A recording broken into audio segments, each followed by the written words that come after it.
shop tried to scam me because I had a vacuum leak on my Mazda 6 and they over here talking about I'm gonna need a new fuel pump. My transmission is probably slipping. Mind you, the RPMs was just fluctuating and the car was stalling and idle. All I did was tell them my car had a 2.3 liter MZR inline 4 engine with a 5-speed automatic transmission. And I told them I had to unplug the mass airflow sensor for the car can run before I can limp it to the shop. Talk about a transmission. You can't scam a like me because I'm gay and I look like a twink. I know about cars. Get up and into it. You got the right. Now scam that bitch. Hondas and Kias have very bad engine problems. And it's like they try their hardest to look futuristic. And everybody are so obsessed with that. Like, I do not want that. Nissan Altimas and Maximas and Sentras, they have CVT transmissions. Horrible. They look cute, but it's EBT Warriors car. Baby Mama Drama car. Yeah, I'm good. Toyotas. Toyotas are kind of boring. They be using CVTs too. Nice car, but it's just, Hondas. Well, I like the older Hondas. Newer ones, everybody be wanting them. It's just like, I don't know. They're reliable, but it's like, it's cool, but it's just like, I don't know. There's really nothing I can say about Honda. Lexus. You know what? Lexus is just, it's missing something. It's missing a spark. I don't know about Lexus. Chevy. Oh, nobody drives no damn Chevy no more. I don't know about no damn Chevy. Fords. Oh, God, no. Their transmissions are terrible. Couldn't do it. No. Mazda. Oh, my gosh. Yes, a Mazda. Their older models might rust a lot. They're known for their automatic transmission failures, like hard shifting, delay shifting, grinding when you're trying to start the engine because the starters are very unreliable in some of the older Mazdas. But the newer ones, they're combined with Toyota now. They still have a simple design. They still have a regular gear you can put in park, neutral, reverse, drive, or whatever. And it's still sporty looking. It's simple. It's a lot of aura. And nobody wants them. Since nobody wants a Mazda, I want one. You know what? I'm getting a Mazda.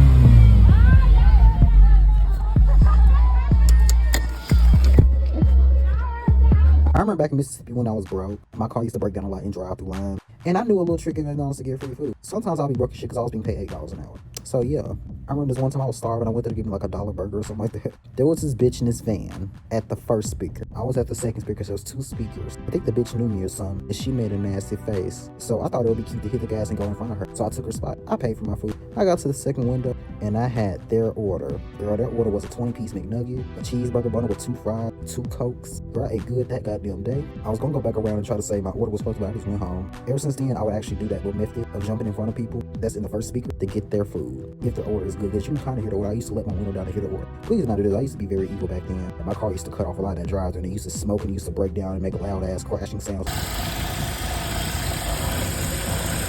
People come outside of McDonald's just looking and laughing at my goddamn car. And bitches used to stick their head out the window when they heard my car. It'd be bitches I went to school with. They used to try to play with my food too, because you could hear all that damn whining sound coming from my car. You hear the alternator buzzing. The transmission is whining a little bit.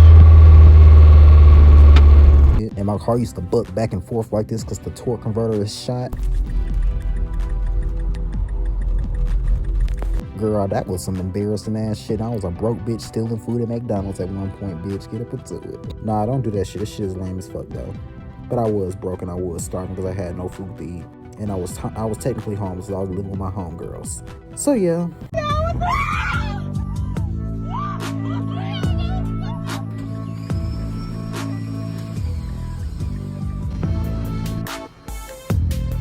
This is your worst day in high school as a gay boy. A boy who go to your school follows you on Instagram. You go to school, you think you finna have yourself a DL.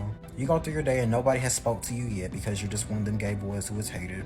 You go to one of your classes and you see a group of girls in lace fronts and lashes walking with the other gay boy while you're walking to your class alone and having no one to talk to. The other gay boy is fake mysterious and he don't mess with DLs or nothing like that, so you have nothing in common with them. You go to your class with your homegirl sitting in the back. They don't talk to you outside of school, they don't talk to you when you're in the class. But the way they act, it manipulated you into thinking that they come fuck with you. You randomly up and tell them that this boy follows you on Instagram. You show one of the girls like, wait, what? And she starts breathing frantically. You know she's male centered, so she has a lot of homeboys. You start getting like, what the fuck? All to do was just tell them that this cute boy followed me on Instagram. She start having a full breakdown and she starts crying.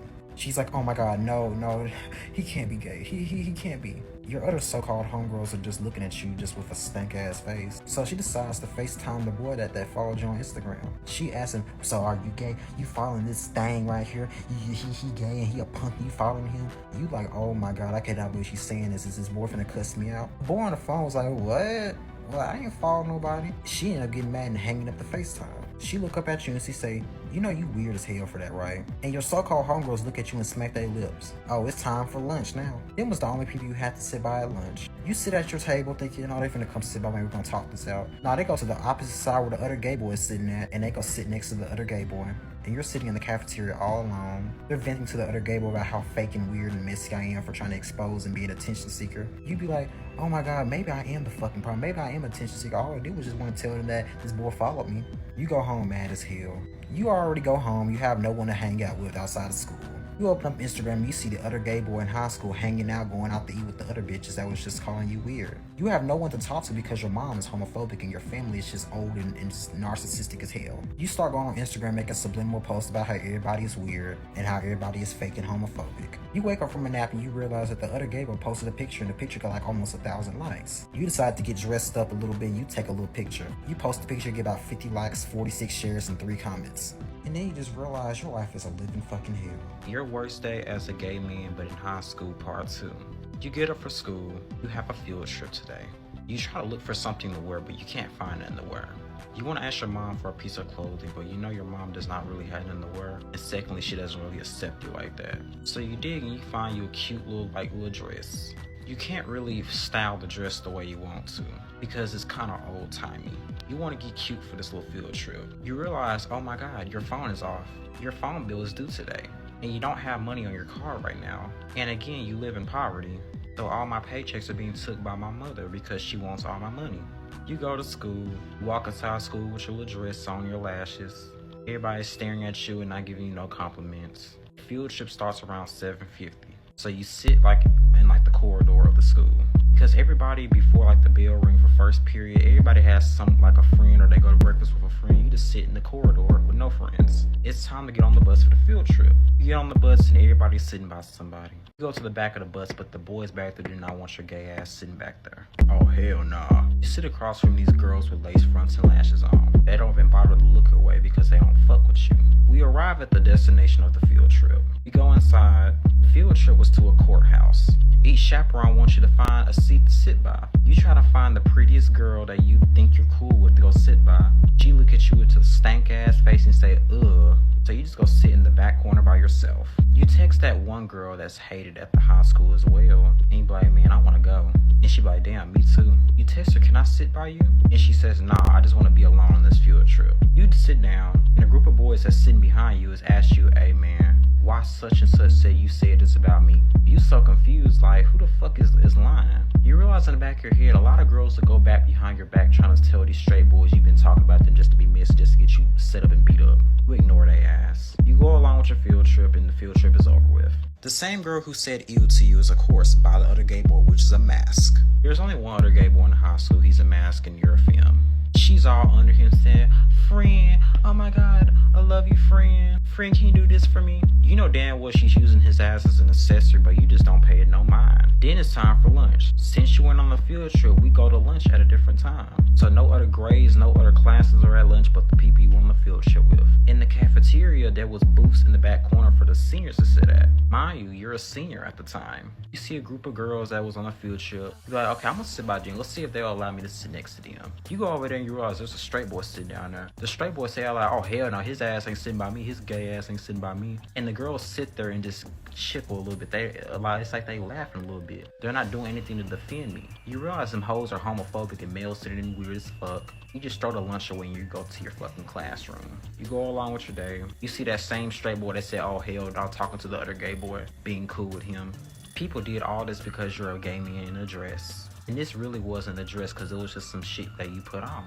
You go home and you do your everyday subliminal post on Instagram. Your mom looks at you with a weird ass face because you got this damn girly ass outfit on. And the cycle continues. But yeah, that definitely did happen last year. This was me on the field trip. Y'all stinking bitches who sit there and post these goddamn cash out transfer flip scams on y'all story. Y'all motherfuckers need to get up and get a motherfucking job, a goddamn job, bitch. You trying to beat the motherfucker. I see a thing is you gotta beat the system before it beats you. But the thing is, y'all over here trying to get over on goddamn people. Y'all are going to go to hell any motherfucking ways.